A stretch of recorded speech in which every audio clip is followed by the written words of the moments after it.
कलयुग किस किस स्थान पर निवास करता है? मित्रों, सनातन धर्म के वेद पुराणों में 4 युगों का वर्णन किया गया है। सतयुग, त्रेतायुग, द्वापर युग, कलयुग। वर्तमान में हम लोग जिस युग में जी रहे हैं उसे कलयुग कहा गया है। कलयुग को छोड़कर बाकी तीनों युगों में भगवान ने अनेक अवतार लिए एवं लोक कल्याण के लिए पाप का नाश किया।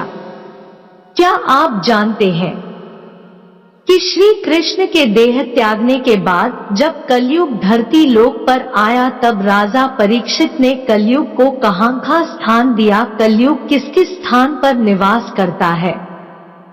भागवत पुराण में वर्णित कथा के अनुसार भगवान श्री कृष्ण अपने धर्म का पालन करते हुए अपनी बहन सुभद्रा का विवाह अर्जुन से करा देते हैं।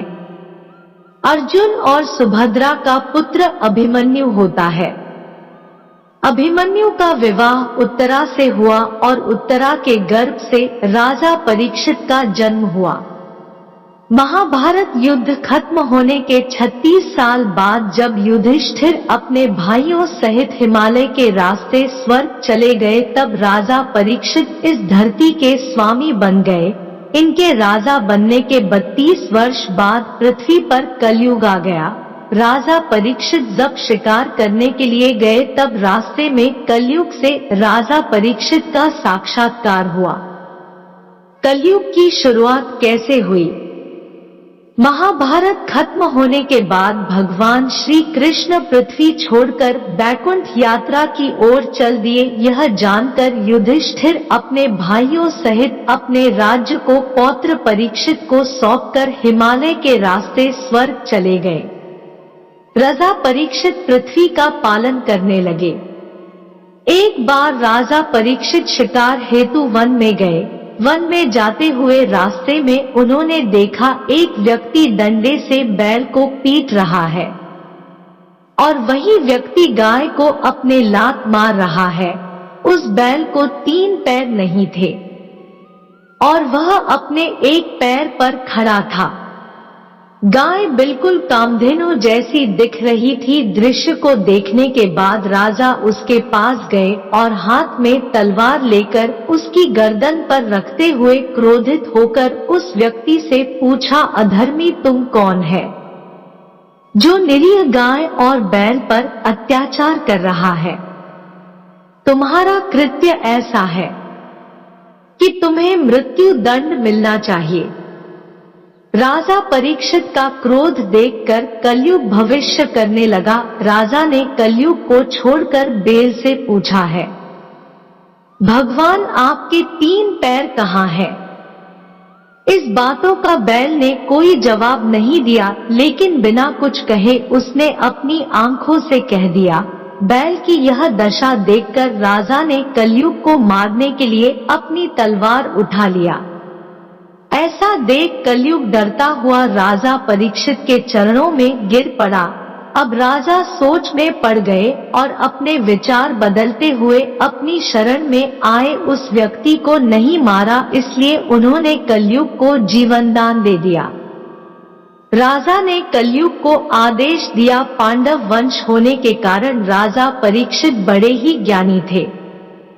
थोड़ी ही देर में उन्होंने धर्म को बैल के रूप में और गाय को धरती माता के रूप में पहचान लिया। कलयुग को जीवन देने के बाद राजा परीक्षित ने कहा, कलयुग तुम पाप, झूठ, छल और दरिद्रता के कारण हो। जब तुम मेरे शरण में आए तो मैंने तुम्हें जीवन दिया। अब तुम मेरे राज्य की सीमा से बहुत दूर चले जाओ और फिर कभी वापस मेरे राज्य के सीमा में मत आना। इस पर कलयुग गिड़गिड़ाना लगा और बोले, महाराज आपका राज्य तो संपूर्ण पृथ्वी पर है, आप बताइए मैं कहाँ जाऊं? अब मैं आपके शरण में आया हूँ, इसलिए आप मुझे भी रहने के लिए स्थान दें। कलयुग किस किस स्थान पर निवास करता है? राजा परीक्षित के कलयुग के अनुरोध को स्वीकार करते हुए उन्होंने रहने के लिए 4 स्थान दिए, जुआ, शराब, व्यभिचार अर्थात पर स्त्री गमन और हिंसा। इस पर कलयुग ने राजा परीक्षित से निवेदन किया है, राजन, यह 4 स्थान मेरे रहने के लिए पर्याप्त नहीं है। कृपया मुझे आप एक स्थान और रहने के लिए दे दे। इस पर राजा ने उसे सोने अर्थात स्वर्ण में रहने के लिए इजाजत दे दी। इसके बाद राजा शिकार के लिए आगे निकल गए। कलयुग को स्थान देते समय राजा यह भूल गए कि उन्होंने अपने सिर पर सोने का मुकुट धारण किया हुआ है, उसमें भी स्वर्ण जड़ित है। राजा से 5वां स्थान मिलते ही कलयुग वहां से चला गया, परंतु कुछ ही देर बाद वह सूक्ष्म रूप में वापस आ गया और राजा के मुकुट में लगे स्वर्ण में वह बैठ गया। राजा को इसकी जानकारी नहीं थी। शिकार के लिए जाते समय रास्ते में जब राजा को प्यास लगी तो वे पास ही के कुटिया में चले गए। वहां पर शमीक ऋषि नेत्र बंद किए हुए थे तथा शांत भाव से एकासन में बैठे हुए ब्रह्मलीन में ध्यान थे। राजा परीक्षित ने उनसे जल मांगा, किंतु ध्यान मग्न होने के कारण शमीक ऋषि ने कोई उत्तर नहीं दिया। अब राजा के मुकुट में बैठे कलयुग ने अपना प्रभाव दिखाना शुरू किया। कलयुग प्रभाव के कारण राजा को अपने मन में ऋषि को मृत्युदंड देने का विचार आया, लेकिन अच्छे संस्कारों की वजह से उन्होंने खुद को ऐसा करने से रोक लिया।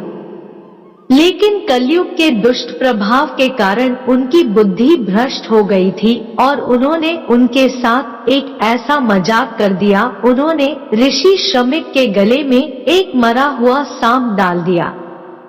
धरती पर पहला इंसान पर कलयुग का यह पहला प्रभाव था और उसने पांडव कुल के एक संस्कारी राजा को अपना शिकार बनाया। कलयुग और राजा परीक्षित की कथा। जब शमीक ऋषि के पुत्र श्रृंगी स्नान करके लौटे तब उसने देखा कि उनके पिता नेत्र बंद किए हुए तथा शांत भाव से एकासन पर बैठे हुए ब्रह्मध्यान में लीन है और उनके गले में एक मरा हुआ सांप पड़ा है। शमीक ऋषि तो ध्यान में लीन थे। उन्हें ज्ञात ही नहीं हो पाया कि उनके साथ राजा ने क्या किया, किंतु उनके पुत्र श्रृंगी ऋषि को जब पता चला तब उन्हें राजा परीक्षित पर बहुत क्रोध आया, पर उन्होंने श्राप दिया कि 7 दिनों के अंदर तक्षक सर्प के काटने से परीक्षित की मृत्यु हो जाएगी।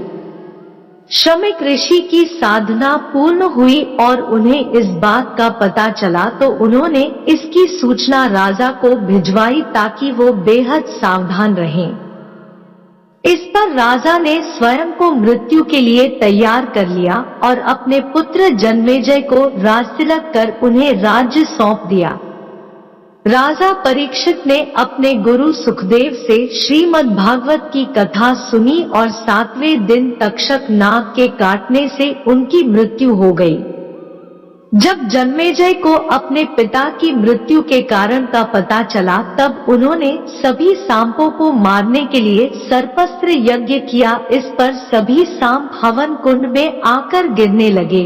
भयभीत तक्षक ने स्वयं को इंद्र के सिंहासन में लपेट लिया और फिर आस्तिक ऋषि के समझाने पर जन्मेजय ने अपना यज्ञ रोक लिया।